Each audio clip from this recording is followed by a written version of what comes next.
살아계신 하나님, 주님을 예배합니다. 이 시간 어제의 날을 자복하며 회개의 기도를 먼저 드립니다. 저희들의 관계를 돌아봅니다. 저희들의 관계 속에서 예수 그리스도의 사랑이 나타나는지 돌아봅니다. 이웃을 내 몸과 같이 사랑하지 못하는 저희를 긍휼히 여겨 주시옵소서. 예수님께서 십자가에서 죽으심으로 화목하게 해주신 하나님과의 관계를 잊지 않게 하시고 예수님께서 저희를 사랑하신 것 같이 이웃을 사랑하게 하여 주시옵소서. 이 시간 주님의 말씀을 전하고 또한 듣습니다. 성령 하나님 인도하여 주셔서 말씀 속에서 주님을 만날 수 있도록 인도하여 주시옵소서. 예수 그리스도 이름으로 기도하오며 하늘에 계신 아버지, 오늘 제가 주님의 임재 안에서 살고 주님을 더욱더 기쁘시게 하기를 기도합니다. 주 예수님, 오늘 제가 저의 십자가를 지고 주님을 따르기를 기도합니다. 성령님, 오늘 성령님이 저를 충만하게 채워주시고 성령의 열매, 사랑과 희락과 화평과 오래 참음과 자비와 양성과 충성과 온유와 절제가 제 삶 속에서 익어갈 수 있도록 해 주시기를 기도합니다. 아멘. 말씀을 나누겠습니다. 오늘 저희들에게 주신 하나님의 말씀은 호세아 8장 1절에서 14절까지의 말씀입니다. 저와 여러분이 한 절씩 교독하도록 하겠습니다. 나팔을 내 입에 댈지어다 원수가 독수리처럼 여호와의 집에 덮치리니 이는 그들이 내 언약을 어기며 내 율법을 범함이로다. 그들이 장차 내게 부르짖기를 나의 하나님이여 우리 이스라엘이 주를 아나이다 하리라. 이스라엘이 이미 선을 버렸으니 원수가 그를 따를 것이라. 그들이 왕들을 세웠으나 내게서 난 것이 아니며 그들이 지도자를 세웠으나 내가 모르는 바이며 그들이 또 그 자기를 위하여 우상을 만들었나니 결국은 파괴되고 말리라. 사마리아여 내 송아지는 버려졌느니라. 내 진노가 무리를 향하여 타오르나니 그들이 어느 때에야 무죄하겠느냐. 이것은 이스라엘에서 나고 장인이 만든 것이라. 참신이 아니니 사마리아의 송아지가 산산조각이 나리라. 그들이 바람을 심고 광풍을 거둘 것이라. 심은 것이 줄기가 없으며 이삭은 열매를 맺지 못할 것이요 혹시 맺을지라도 이방 사람이 삼키리라. 이스라엘은 이미 삼켰은즉 이제 여러 나라 가운데 있는 것이 즐겨 쓰지 아니한 그릇 같도다. 그들이 홀로 떨어진 들나귀처럼 아수르로 갔고 에브라임이 값주고 사랑하는 자들을 얻었도다. 그들이 여러 나라에게 값을 주었을지라도 이제 내가 그들을 모으리니 그들은 지도자의 임금이 지어준 짐으로 말미암아 쇠하기 시작하리라. 에브라임은 죄를 위하여 제단을 많이 만들더니 그 제단이 그에게 범죄하게 하는 것이 되었도다. 내가 그를 위하여 내 율법을 만 가지로 기록하였으나 그들은 이상한 것으로 여기도다. 그들이 내게 고기를 제물로 드리고 먹을지라도 여호와는 그것을 기뻐하지 아니하고 이제 그들의 죄악을 기억하여 그 죄를 벌하리니 그들은 애굽으로 다시 가리라. 이스라엘은 자기를 지으신 이를 잊어버리고 왕궁들을 세웠으며 유다는 견고한 성읍을 많이 쌓았으나 내가 그 성읍들에 불을 보내어 그 성들을 삼키게 하리라. 아멘. 하나님께서 이스라엘을 치료하려고 하실 때 이스라엘의 죄악이 드러났음을 말씀하셨습니다. 이스라엘의 국내 정치는 끊임없이 서로 왕이 되기 위하여 반란과 반역이 끊이지 않았습니다. 그리고 그들은 하나님을 부르지 않고 국제 정세를 따라서 강대국인 애굽과 아수르에게 머리를 숙였습니다. 그러나 하나님께서는 어리석은 비둘기같이 하나님을 떠나 잘못된 곳으로 가는 이스라엘을 쳐서 공중의 새처럼 떨어뜨리고 선지자들이 회중에게 들려준 대로 징계하겠다고 말씀하셨습니다. 오늘 본문 또한 이스라엘의 죄악을 그리고 있습니다. 오늘 본문은 네 문맥으로 나누어 묵상하겠습니다. 첫 번째 문맥입니다. 첫 번째 문맥은 1절에서 3절입니다. 이스라엘이 하나님과의 언약을 어기고 율법을 범하였음이 기록되어 있습니다. 두 번째 문맥입니다. 두 번째 문맥은 4절에서 6절입니다. 북왕국이 반란으로 왕들을 세웠음과 무분별하게 우상을 섬겼음이 기록되어 있습니다. 세 번째 문맥입니다. 세 번째 문맥은 7절에서 10절입니다. 북왕국이 주변 강대국을 의지하였음이 또한 기록되어 있습니다. 네 번째 문맥입니다. 네 번째 문맥은 11절에서 14절입니다. 북왕국이 죄를 위하여 제단을 많이 만들었지만 오히려 그로 인하여 하나님께 범죄하였으므로 하나님께서는 심판을 선언하십니다. 먼저 1절입니다. 나팔을 내 입에 댈지어다 원수가 독수리처럼 여호와의 집에 덮치리니 이는 그들이 내 언약을 어기며 내 율법을 범함이로다. 나팔을 내 입에 대라는 말은 나팔을 불라는 말일 것입니다. 이는 곧 심판이 임박했음을 알리라는 것입니다. 원수가 독수리처럼 여호와의 집에 덮칠 것이라는 것입니다. 왜냐하면 이스라엘이 하나님의 언약을 어기고 율법을 범하였기 때문입니다. 이스라엘 백성들은 하나님의 택함을 받은 백성으로 하나님의 명령과 규례를 지켜야 합니다. 그러나 그들이 하나님의 언약을 어기고 율법을 범하였다는 것입니다. 그런데 이스라엘 백성들은 그렇게 생각하지 않는 것 같습니다. 2절입니다. 그들이 장차 내게 부르짖기를 나의 하나님이여 우리의 이스라엘이 주를 아나이다 하리라. 그들은 하나님을 잘 안다고 말을 하고 있는 것입니다. 그 말은 그들 생각에 자기들은 하나님의 언약도 잘 지켰고 율법도 범하지 않았다고 생각하는 말이 될 것입니다. 즉 그들은 자신들이 하나님과의 관계가 문제가 없다고 여기고 있다는 것입니다. 제사와 같은 자신들이 내어놓는 율법 지킴의 행위에 하나님은 당연히 기뻐하실 것이라고 생각을 했다는 것입니다. 그러나 하나님의 평가는 완전히 다릅니다. 3절입니다. 이스라엘이 이미 선을 버렸으니 원수가 그를 따를 것이라. 하나님의 평가는 이스라엘이 이미 선을 버렸다는 것입니다. 여기에 쓰인 선이라는 단어는 하나님이 천지를 창조하실 때 보시기에 좋았더라의 그 좋았더라와 같은 단어입니다. 그러니까 이스라엘의 모습은 자기들의 기대와는 다르게 지금 하나님이 보시기에 좋지 않다는 말이 될 것입니다. 먼저 생각해 볼 수 있는 것은 이것입니다. 저희는 신앙생활 중에 여러 가지 일들이 생깁니다. 특히 여러 사람들과 함께 어떠한 일을 행할 수 있습니다. 그때 더욱 필요한 것이 기준이라는 것입니다. 기준이 뚜렷하면 갈등의 상황에서 올바른 선택을 할 수 있을 것입니다. 그때 저희가 세워야 하는 기준이 바로 하나님 보시기에 좋은 것이어야 한다는 것입니다. 그래서 저희는 오늘 본문 2절에서 이스라엘 백성들이 우리 이스라엘이 주를 아나이다 라고 답변하는 장면에서 마태복음 25장에 예수님께서 말씀하신 양과 염소의 비유가 생각이 났습니다. 바로 왼편의 염소들입니다. 예수님께서는 왼편에 있는 자들에게 저주를 받을 자들이라고 하셨습니다. 그때 그들이 대답하기를 주여 우리가 어느 때에 주께서 줄이신 것이나 목마른 것이나 헐벗은 것이나 병든 것이나 옥에 갇히신 것을 보고 공양하지 아니하더이까 라고 반문했습니다. 그 말은 그들이 생각하기에 주님이 배고플 때 먹을 것을 주었고 목마를 때 물을 주었고 병든 것이나 옥에 갇히셨을 때 그것을 보고 공양했다는 말이 될 것입니다. 즉 주님을 최선을 다해 사랑하고 섬겼다는 것입니다. 율법을 잘 지켰다고 말하는 것입니다. 그러니까 그들은 자기들의 종교 생활에는 문제가 없고 천국에 갈 충분한 자격이 된다고 스스로 생각하고 있었다는 것입니다. 그런데 그들에 대한 예수님의 대답은 그들은 영벌에 들어간다는 것이었습니다. 오늘 본문 이야기로 바꾸면 그들은 선을 버린 자들이었다는 것입니다. 한마디로 그들은 여호와를 잘 알지 못하였기 때문에 헛수고를 한 것입니다. 아무리 그들이 수고를 한들 방향을 잘못 잡으면 소용이 없다는 것입니다. 그러므로 저희는 하나님을 향한 열심을 내기 전에 먼저 여호와를 알아야 할 것입니다. 열심을 부리기 전에 여호와 하나님 보시기에 무엇이 선한 것인지 먼저 고민하게 되시기를 바랍니다. 하나님께서는 이스라엘이 선을 버린 행위에 대해서 말씀하십니다. 4절입니다.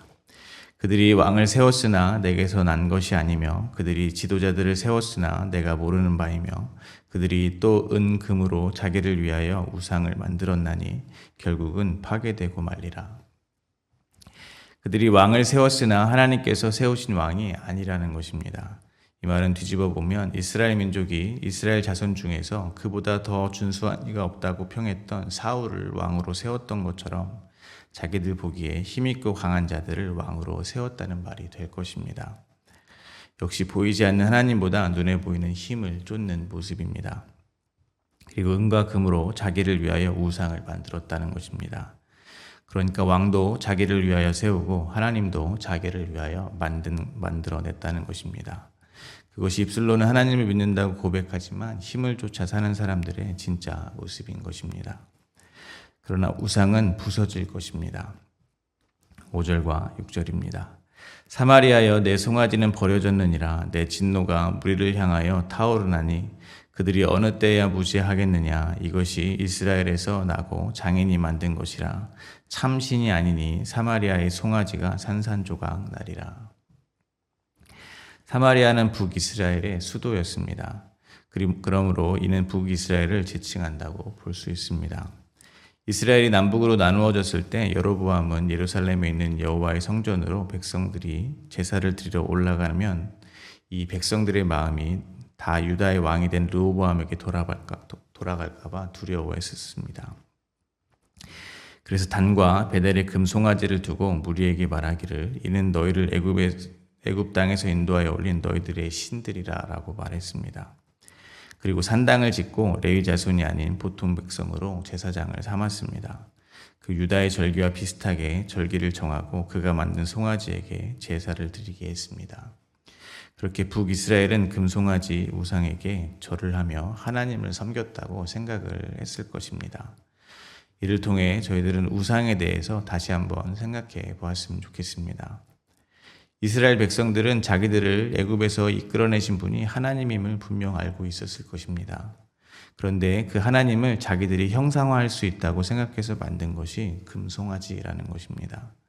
그러니까 하나님을 자신들이 완전히 파악하고 알 수 있다고 생각하는 그 교만한 생각이 만들어낸 결과물이 금송아지 형상을 한 하나님이라는 것입니다. 왜냐하면 규정할 수도 없고 상상할 수도 없다면 결탄코 형상으로 만들어낼 수 없기 때문입니다. 그들이 잘 알고 있다고 자부한 하나님은 재물을 좋아하고 제사를 좋아합니다. 그러니까 그들은 형식과 격식이 있는 종교생활, 더 나아가 바리새인들과 같이 철저히 율법을 지키는 신앙생활을 하면 하나님이 기뻐할 것이라고 굳게 믿고 있었다는 것입니다. 그래서 하나님의 명령과 규례를 자기들 마음대로 변경해서 단과 베델에서 제사를 드리고 부족하면 산당들까지 만들어서 제사를 많이 드렸던 것입니다. 이것은 오늘 본문 2절에서 이스라엘이 자신들은 주를 잘 아나이다 라고 고백하는 마음에서 출발하는 것이라고 저는 생각합니다. 그러나 창조주가 피조물에 대해서 아는 것은 당연하지만 피조물이 창조주를 아는 것은 사실 불가능합니다. 온 우주 만물보다 크신 하나님은 먼지요 티끌에 불과한 피조물인 저희들에게 포착되지 않습니다. 파악되지도 않습니다. 저희는 단지 하나님께서 자신을 계시해 주시는 만큼 저희가 신앙생활을 통해서 경험할 뿐인 것입니다. 그러면 저희는 저희가 안다고 확신하는 그 하나님이 어쩌면 창조주 하나님을 모두 파악할 수 있다는 나의 교만한 생각으로 규정하고 정의하여 만들어낸 금송아지와 같은 하나님일 수도 있다는 가능성이 있을 수 있음을 겸손하게 받아들여야 할 것입니다.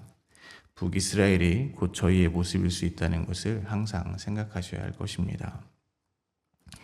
다시 말씀드리지만 사람의 손으로 만든 우상은 참신이 아닙니다. 모두 산산조각 날 것입니다. 그렇게 곧 산산이 부서질 것을 믿고 의지하는 것은 바람을 쫓는 것과 같습니다. 7절과 8절입니다. 그들이 바람을 심고 광풍을 거둘 것이라 심은 것이 줄기가 없으니 이삭은 열매를 맺지 못할 것이요 혹시 맺을지라도 이방 사람들이 삼키리라. 이스라엘은 이미 삼켜졌은즉 이제 여러 나라 가운데 있는 것이 즐겨 쓰지 아니하는 그릇 같도다. 그렇게 이스라엘이 스스로 왕을 세우고 사람이 만든 우상에게 절을 하는 것은 바람을 심는 것과 같습니다. 헛된 것이라는 것입니다. 오히려 이는 하나님께 대하여 죄를 짓는 것이므로 하나님의 심판이라는 광풍만 거두게 될 것입니다. 이방 민족들에게 결국 멸망당할 것이라는 것입니다. 9절과 10절입니다. 그들이 홀로 떨어진 들나귀처럼 아수르로 갔고 에브라임이 값주고 사랑하는 자들을 얻었도다. 그들이 여러 나라에게 값을 주었을지라도 이제 내가 그들을 모으리니 그들은 지도자의 임금이 지어준 짐으로 말미암아 쇠하기 시작하리라. 그들은 그들이 가지고 있던 본심대로 힘을 쫓아갔습니다. 들나귀처럼 아수르로 갔고 에브라임이 값주고 사랑하는 자들을 얻었다고 합니다. 이는 북이스라엘이 국가적 위기 상황에 하나님께 회개하고 돌아온 것이 아니라 이방 강대국인 아수르에게 조공을 바치고 화친을 맺은 것을 말하는 것입니다. 여기에 쓰인 값주고에 해당하는 단어의 사전을 찾아보면 고용하다라는 뜻이 있습니다. 그리고 창녀와 흥정하다, 창녀에게 돈을 지불하다라는 의미도 함께 있습니다. 그러므로 성경은 하나님을 외면하고 이방 강대국으로 달려간 이스라엘의 모습을 창녀에게 돈을 지불하고 자기를 만족시키는 음란한 간음이라고 폭로를 하고 있는 것입니다. 그리고 그들이 그렇게 이방에 힘있는 여러 나라의 마음을 얻었다고 해도 결국 이방 나라들로 인해 쇠락하기 시작할 것이라는 것입니다. 바람을 심고 광풍을 거두는 것입니다. 이러한 이스라엘의 모습을 통해서 발견할 수 있는 모습은 이러하다고 생각합니다. 이스라엘은 하나님이 택하신 하나님의 백성입니다. 그러면 그들에게 중요한 것은 자신들을 택하여 주신 하나님이어야 합니다. 그런데 그들에게 지금 중요한 것은 택함을 받은 자신들이라는 것입니다. 그래서 그들이 지키고자 하는 것이 자신을 택하여 준 하나님에 대한 신의가 아니고 택함을 받은 자기 자신이며 북이스라엘이라는 그 반쪽뿐인 이 세상 나라라는 것입니다. 그래서 북이스라엘이라는 이 세상 나라에서 하나님 나라를 경험하지 못하면 그것은 아무것도 아님에도 그들은 하나님을 뒤로 한 채 사력을 다해서 이 땅에서 살아남고자 이방의 힘 있는 나라의 손을 뻗고 있다는 것입니다. 이는 주객이 전도된 저희들의 신앙의 모습을 보여준다고 생각합니다. 쉽게는 저희의 삶에 주어진 모든 상황, 즉 가족, 관계, 직업, 재물 등은 모두 저희를 하나님의 백성으로 만들기 위해서 필요한 것으로 각자에게 하나님이 주신 것입니다. 즉, 이 모든 것을 통해 저희는 저희의 영광이 아니라 하나님께 영광을 돌리는 삶을 살아야 한다는 것입니다. 즉, 저희는 저희에게 주어진 상황을 통해서 날마다 쇠하여지고 저희 안에 사시는 예수 그리스도가 드러나는 삶을 살아야 한다는 것입니다. 만약 성도들이 모두 자기의 삶을 그렇게 정의하고 있다면 교회 공동체 안에는 비교나 우월은 존재하지 않을 것입니다. 왜냐하면 다 주어진 만큼의 삶을 살며 하나님께 영광을 돌리면 그만이기 때문입니다. 저희는 날마다 쇠해지는 것이 아니라 주객이 전도되어 하나님의 힘을 끌어다가 저희들에게 주어진 삶을 유지하거나 업그레이드 하려고 한다는 것입니다. 그래서 성도 간에는 늘 이 세상의 기준대로의 비교와 우월이 존재한다는 것입니다. 더 나아가 저희들의 신앙생활마저도 하나님을 높이는 것이 아니라 주객이 전도되어서 자기를 높이고 자신이 훌륭한 신앙인이라는 정체성을 지키는 도구로 전락할 수 있다는 것입니다. 자신의 멋지고 훌륭한 신앙생활이 늘 다른 이보다 내가 좀 더 의로운 사람이라는 것을 나타내는 비교의 도구가 될 수 있다는 것입니다. 이러한 모습은 모두 하나님의 택함을 받은 백성으로서 나를 택하여 준 하나님을 잊어버리고 택함받은 백성이라는 자기 자신을 더 사랑하는 모습이라는 것을 잊으시면 안 될 것입니다. 저희는 하나님을 잘 안다고 하지만 하나님은 저희에게 선을 버렸다고 말할 수 있음을 잊지 마시기를 바랍니다. 이어서 11절과 12절입니다. 에브라임은 죄를 위하여 제단을 많이 만들더니 그 제단이 그에게 범죄하게 하는 것이 되었도다. 내가 그를 위하여 내 율법을 만가지로 기록하였으나 그들이 이상한 것으로 여기도다. 앞서 나누었던 것 같이 이스라엘이 알고 있다고 하는 하나님, 곧 자기들의 생각으로 만들어낸 하나님은 제사를 좋아합니다. 그래서 그들은 자기의 죄의 속죄를 위하여 제단을 많이 만들었다는 것입니다. 그리고 13절에서와 같이 그들은 자기들이 율법대로 속죄를 위한 제사를 드렸으니 당연히 용서를 받는 것으로 여겨서 잔치를 벌였다는 것입니다. 그러나 여호와께서는 그들의 많은 제사와 제물을 기뻐하지 않고 오히려 그것을 죄라고 하신 것입니다. 그들을 벌하시겠다고 하시는 것입니다. 이러한 제사 행위, 다른 말로 율법 지킴의 행위는 어떠한 면에서는 쉽습니다. 왜냐하면 눈에 보이기 때문입니다. 그러나 율법이 말하고자 하는 것을 삶으로 살아내는 것은 굉장히 어렵습니다. 눈에 보이지 않기 때문입니다. 그래서 하나님께서 그들에게 율법을 만가지로 주셨으나 그들이 이상한 것으로 여긴다고 하는 것입니다. 즉 제사는 열심히 드리는데 그 삶은 말씀, 즉 하나님의 율법을 통해서 말씀하고자 하는 것과 전혀 상관이 없이 살아가고 있다는 것입니다. 쉽게 말해서 하나님이 죄가 있을 때 제물을 가지고 번제를 드리라고 해서 그 말대로 하고 있는데 무슨 문제가 있는 거냐며 하나님의 말씀을 이상한 것으로 여긴다는 것입니다. 그러나 하나님은 제사를 원하지 않고 인애를 원하십니다. 번제를 원하지 않고 하나님을 아는 것을 원하십니다. 율법을 주신 이유는 로마서의 말씀대로 율법을 통하여 죄를 깨닫게 하기 위함입니다. 한 발 더 나아가 갈라디아에서는 모든 일을 죄 아래 가두기 위하여 율법을 주었다고 합니다. 그 이유는 예수 그리스도를 믿는 믿음으로 말미암는 그 약속을 저희와 같은 믿는 자들에게 주기 위함인 것입니다. 그런데 율법을 주니 죄를 깨닫고 하나님의 인애를 구하는 것이 아니라 율법을 더 잘 지켜서 하나님께 나아갈 자격으로만 삼고 있으니 그것이 죄라고 하는 것입니다. 그러니까 이스라엘 백성들은 율법을 통하여 자기가 하나님의 자비와 긍휼이 필요한 삶을 깨닫고 그럼에도 불구하고 하나님의 백성으로 택하여 주신 인애의 하나님을 목숨을 다해 사랑하는 마음으로 이웃을 내 몸과 같이 사랑했어야 합니다. 그것이 율법과 선지자의 강령이기 때문입니다.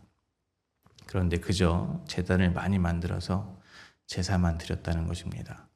마치 요즘 시대의 교회들 안에 서로를 향한 인애는 점점 사라지고 더 멋진 예배, 더 멋진 사회봉사, 더 크고 멋진 집회 등을 경쟁적으로 하는 것과 다르지 않을 것입니다. 그러므로 지금 나의 예배, 나의 신앙생활은 어떠한지 돌아보게 되기를 간절히 바랍니다. 말씀을 맺겠습니다. 14절입니다. 이스라엘은 자기를 지으신 이를 잊어버리고 왕궁들을 세웠으며 유다는 견고한 성읍을 많이 쌓았으나 내가 그 성읍들에 불을 보내어 그 성들을 삼키게 하리라. 14절은 북이스라엘뿐 아니라 남유다까지 똑같은 죄 가운데 있다고 말을 하고 있습니다.